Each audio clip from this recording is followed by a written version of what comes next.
First time vote দিতে যাব, প্রচণ্ড এক্সাইটমেন্ট, সাথে করে ভয়ও লাগছে, মানে প্রচণ্ড একটা ভয়ও কাজ করছে ভিতরে। তো যাই হোক, দেখা যাক কী হয়। 2024-এর প্রথম ভোটার আমার মেয়ে নতুন ভোট দিবে বোতাম টিপে। সত্যি বলতে আমি যতটা এক্সাইটেড ছিলাম ভোট দেওয়ার ব্যাপারে, আমার বাবা মাও আমাকে নিয়ে ঠিক ততটাই এক্সাইটেড ছিল যে তাদের মেয়ে ফার্স্ট টাইম ভোট দেবে, একটা আলাদাই ব্যাপার। ফার্স্ট টাইম ভোট দিলাম, আলাদাই এক্সপিরিয়েন্স, প্রচণ্ড ভয় লাগছিল। তবে এখন আর ভয় লাগছে না, ভয়টা কেটে গেছে। প্রথম প্রথম তো বেশ ভালো লাগলো ভোট দিয়ে।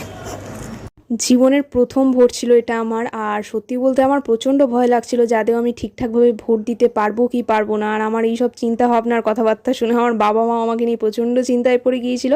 তো ঠাকুরের ইচ্ছায় আমি ঠিকঠাকভাবে ভোট দিই, আর ভোট দিয়ে আমি আর দাদা বাড়ি ফিরে আসি। তো আজকের দিনটা আমার এভাবেই কেটেছে। আজকের জন্য টাটা।